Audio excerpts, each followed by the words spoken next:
All right, you guys. I was just eating spinach and it was in my teeth. Um, Actually, I was eating an egg bite that had spinach in it. If you want the recipe, let me know. Um, Day 6. We are almost through this thing. Thank you guys for sticking with it, leaning in, doing the work. I hope it's felt hopeful so far. I hope you guys have learned some stuff. Would love to hear in the chat, how you guys are feeling about things to this point. And if there's anything that, we're not covering that you really want me to address, in the next day. And I've actually thought about doing maybe a live Zoom call with all of you just to kind of go over some of that stuff, get a date on the calendar in the next, um, won't be this weekend because I'm out of town, but sometime in the next week or so.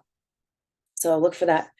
Anyway, we got one more day of kind of content, and then day 7, I really do want to, kind of look ahead a little bit and do some planning with you guys. So today I felt like it was beneficial to talk about social settings.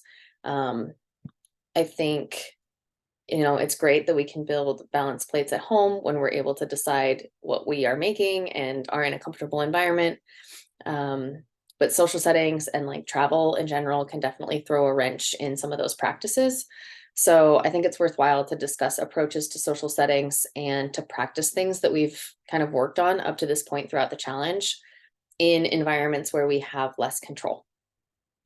So if possible, I'm kind of jumping straight into prompt here, and we're going to go through the content as we go. If possible, I want you guys to calendar a meal or an event out with somebody this week. That could look like taking your family out to a restaurant. That could look like grabbing lunch with a coworker. That could look like Nat in my face. If you already have something on the schedule, great, like use that. But see if you can't find a time to kind of eat a meal out with somebody or a group of somebodies in the next few days. Okay. And now what we're going to do is we're going to create a plan for that event around how we want to take the practices from this week into it. I believe, and I've kind of identified with the people that I work with, 3 different camps when it comes to social settings and how we approach them, and how we approach food. So it's either you're over controlled, you're overly spontaneous, or you tend to sabotage. Over control would be you're the person that studies the restaurant menu for like an hour the day before the event to figure out what you can eat, or you only allow yourself to get chicken and salad, like no matter where you go or what actually sounds good. You're easily distracted by thoughts of food when you're in social settings and maybe have a hard time paying attention to the conversations. This one was definitely me. And then I think it kind of evolved into some other things. But if you struggle with this or if you resonate with any of that, I'm like, that's probably you. Overly spontaneous then is going to be the person who is always the guest man, right? You never turn down a good time. You always will prioritize fun over your goals. And sometimes will probably prioritize people over yourself. You might wonder why you can't make changes in your health habits, but you also don't really show consistency with a schedule or a routine, or you have trouble sticking to one. If that resonates with you, go ahead and put yourself in that camp and don't judge. There's no judgment here. Most of us fall into a camp. It's okay. Third one is sabotage, which would be where you don't trust yourself around food and social settings. So you go off the rails more than normal or more than you intended to. So you plan almost, or you expect to eat or drink more than you might like, because at least then you don't feel like you failed if something goes wrong. You probably often feel guilty about your behavior or food and drink choices when you're out. If that sounds like you, there's a lot of guilt associated. That's probably your camp. So what I want you guys to do is identify which one you resonate with the most, and then go ahead and set an intention for your next social event. So that could be something like, I'm going to listen to my body's hunger and fullness cues and savor the experience of eating with friends.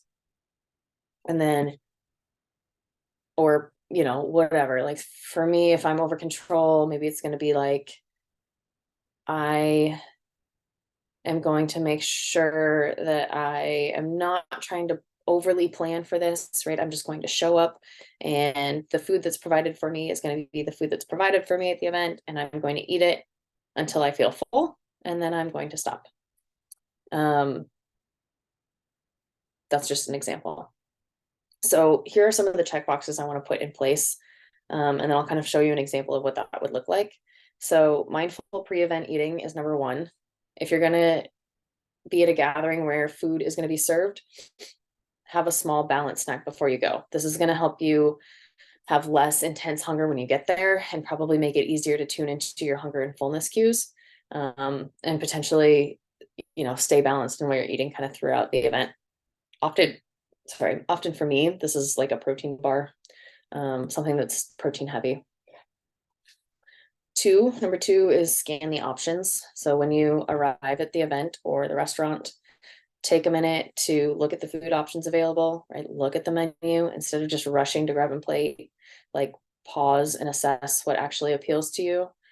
What are you genuinely in the mood for? I think this is a really good one to do with restaurant menus. Instead of kind of going to that, like, whatever feels safest, what actually sounds good right now, or even like whatever sounds like, what's their signature dish? Like, what are these guys known for? That's all well and good, but I think it should still be done in the context of like, what actually sounds good right now? Okay. My thoughts on looking at menus ahead of time.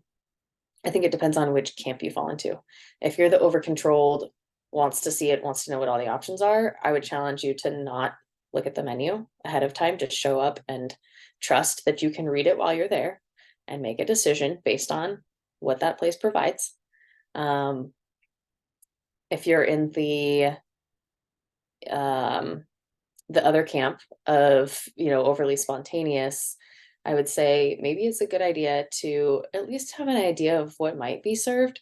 That way you can think about earlier in the day accordingly. So like, if I know, I'm going out for pizza and they don't have much other than pizza, that's great. I can partake in that, but I would have a lot more balance in my day if I make sure I get a lot of protein and a lot of produce at breakfast and lunch, right? And maybe even eat a snack before I go so that I'm not eating like a ton of pizza, right? Um, that would be kind of like, you have to think about which way you tend to lean and then pick the appropriate choice there. Next one, number three, would be practice mindful eating. So as you fill up your plate, choose foods that align with your current hunger preferences, right? Pay attention to flavors, textures, how your body's feeling as you're eating it.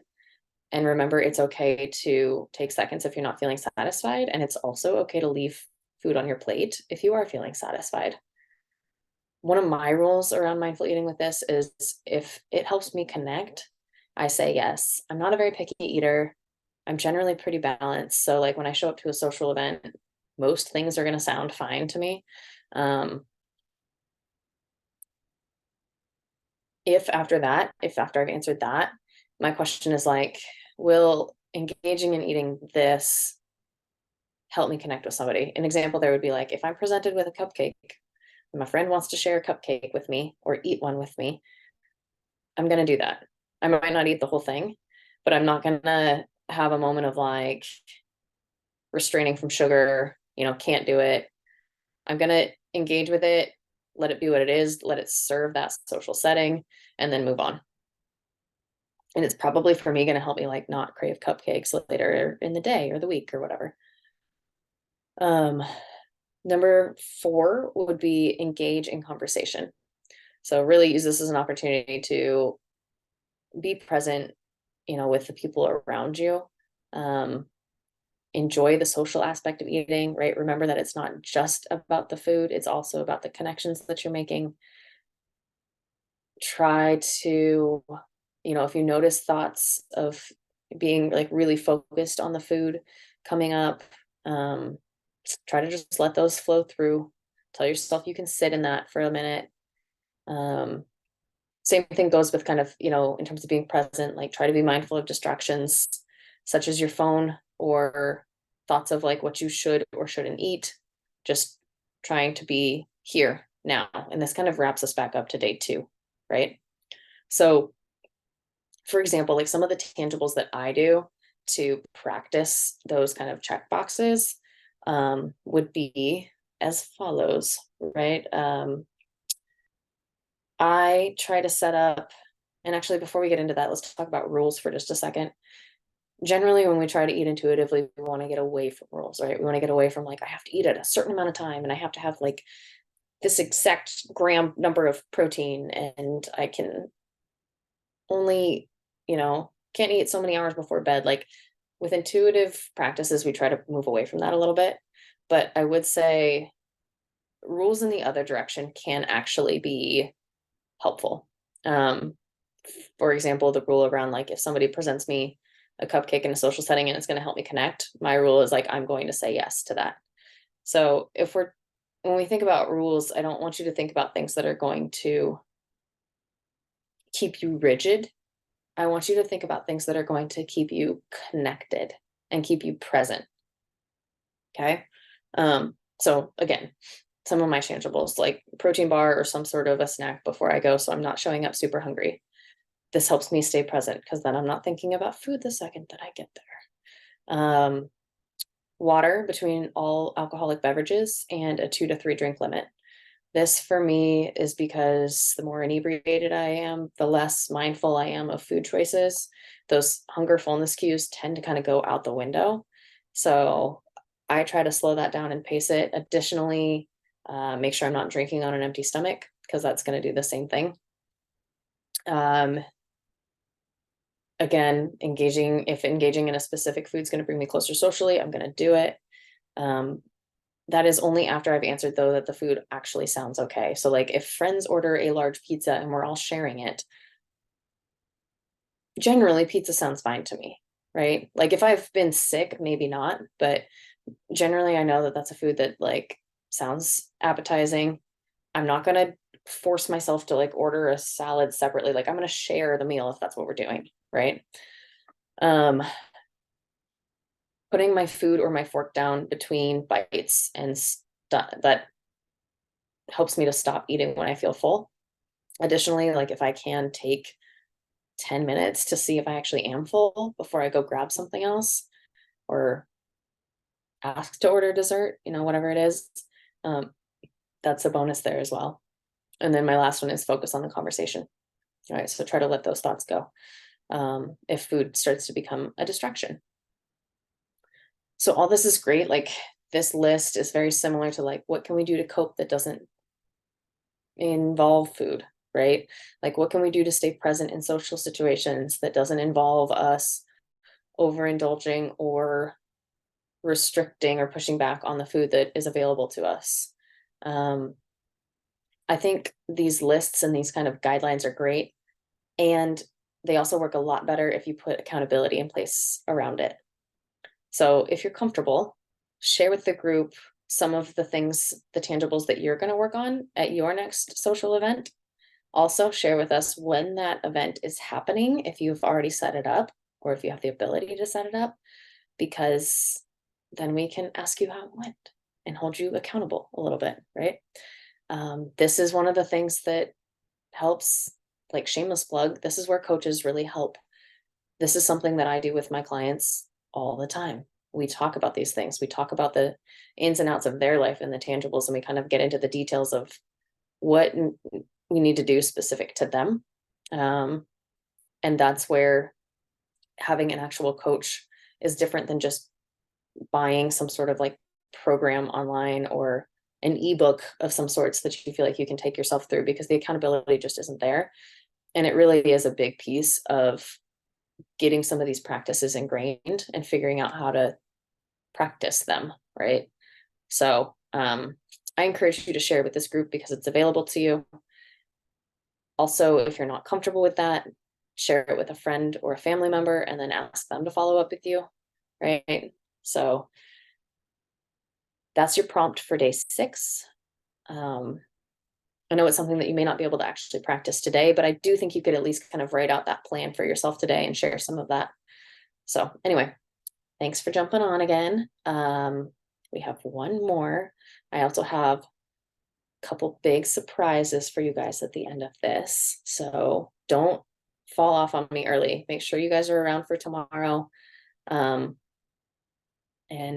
yeah, I will see you then. Can't wait to hear from you.